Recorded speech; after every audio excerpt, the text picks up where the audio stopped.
do something you're very passionate about. And don't try to chase what is kind of the hot passion of the day. I think we actually saw this, I think you see it all over the place in many different contexts, but I think we saw it in the internet world quite a bit, where, you know, at the sort of peak of the sort of internet, you know, mania in, say, 1999, you found people who were, you know, very passionate about something. They kind of left that job and decided, I'm going to, you know, do something in the internet, because it's, you know, it was almost like the, you know, the 1849 gold rush in a way. I mean, you find that people, if you go back and study the history of the 1849 gold rush, you find that, you know, at that time, everybody who was within shouting distance of California was, you know, they might have been a doctor, but they quit being a doctor and they started panning for gold.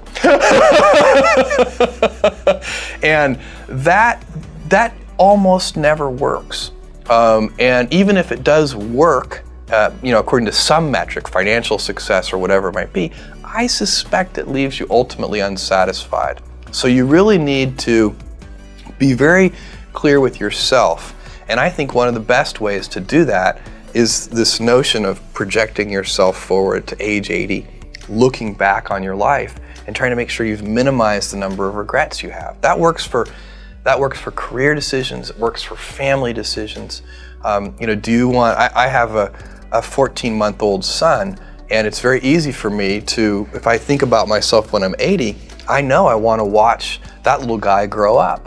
And so I don't want to be 80 and think, shoot, you know, I missed that whole thing, and I don't have the kind of relationship with my son that I wished I had, and so on and so on.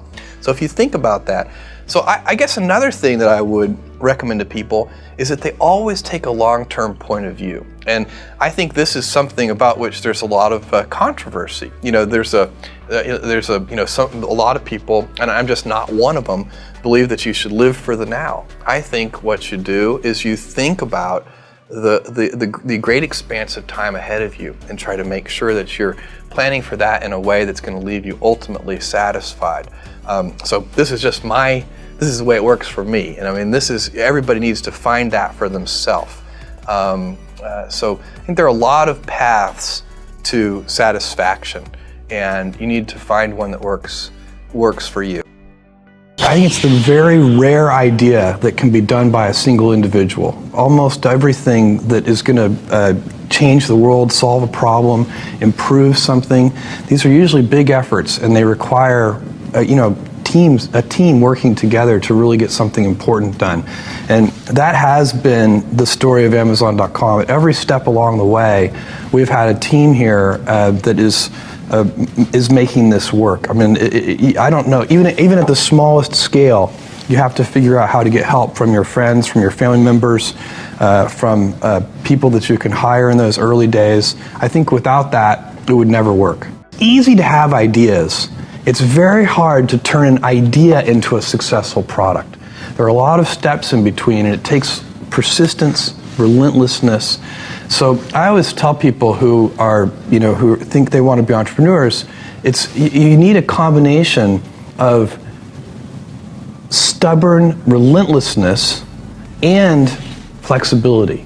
And you have to know when to be which. And basically, you need to be stubborn on your vision, because otherwise it'll be too easy to give up. But you need to be very flexible on the details, because as you go along pursuing your vision, you'll find that some of your preconceptions were wrong, and you're going to need to be able to change those things. So I think taking an idea successfully all the way to the market and turning it into a real product that people care about and that really improves people's lives is a lot of hard work. One of my jobs as the leader of Amazon is to encourage people to be bold. And people love to focus on things that aren't yet working. And that's good, it's human nature. That kind of divine discontent can be very helpful. But it's incredibly hard to get people to take bold bets. And you need to encourage that. And if you're going to take bold bets, they're going to be experiments. And if they're experiments, you don't know ahead of time whether they're going to work. Experiments are by their very nature prone to failure, but a few big successes compensate for dozens and dozens of things that didn't work. So, bold bets, AWS, Kindle, Amazon Prime, our third-party seller business, all of those things are examples of bold bets that did work, and they pay for a lot of experiments. I've made billions of dollars of failures at Amazon.com, literally billions of dollars of failures. And you might remember Pets.com or Cosmo, or give myself a root canal with no anesthesia very easily. None of those things are fun, but they don't matter. What really matters is companies that don't continue to experiment, companies that don't embrace failure. They eventually get in a desperate position where the only thing they can do is make a kind of Hail Mary bet at the very end of their corporate existence. Whereas companies that are, making bets all along, even, big bets, but not bet the company bets. I don't believe in bet the company bets. That's when you're desperate. That's the last thing you can do. We know from our past experiences that big things start small. The biggest oak starts from an acorn, and you've got to recognize, if you want to do anything new, you've got to be willing to let that acorn grow into a little sapling and then finally into a small tree, and maybe one day it'll be a big business on its own. And in fact, that's one of the mottos for one of your initiatives, and forgive my pronunciation of the Latin, but gradatim ferociter, what does that mean to you? Well, it means step by step ferociously, and it's the motto for Blue Origin, basically, you can't skip steps. You have to put one foot in front of the other. Things take time. There are no shortcuts. And but you want to do those steps with passion and ferocity. And I think people, and I think this is very important for anybody who's going to start a company or market an invention to understand, is that brands for companies are like reputations for people. And reputations are hard-earned and easily lost. So the most important intellectual property that a company can have is, for us, it's Amazon. It's that name, but what it stands for. And we've worked very hard to earn trust. You can't ask for trust. You just have to do it the hard way, one step at a time. You make a promise and then fulfill the promise. You say, we'll deliver this to you tomorrow, and then you actually deliver it tomorrow.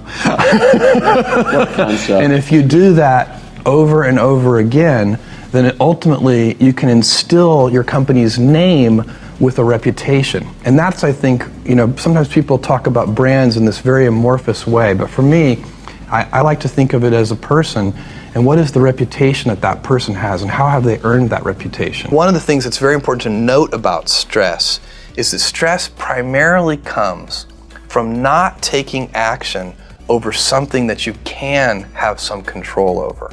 So if I find that some particular thing is causing me to have stress, that's a warning flag for me. What it means is there's something that I haven't completely identified, perhaps in my conscious mind, that is bothering me, and I haven't yet taken any action on it. I find as soon as I identify it and make the first phone call or send off the first email message or whatever it is that we're going to do to start to address that situation, even if it's not solved, the mere fact that we're addressing it dramatically reduces any stress that might come from it. So stress comes from ignoring things that you shouldn't be ignoring, I think, in large part. So stress doesn't come, people get stress wrong all the time, in my opinion.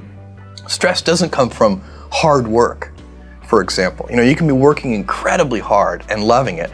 And likewise, you can be out of work and incredibly stressed over that. So, and likewise, if you kind of use that as an analogy for what I was just talking about, if you're out of work, but you're going through, a disciplined approach of, a series of job interviews and so on, and working to remedy that situation, you're going to be a lot less stressed than if you're just worrying about it and doing nothing.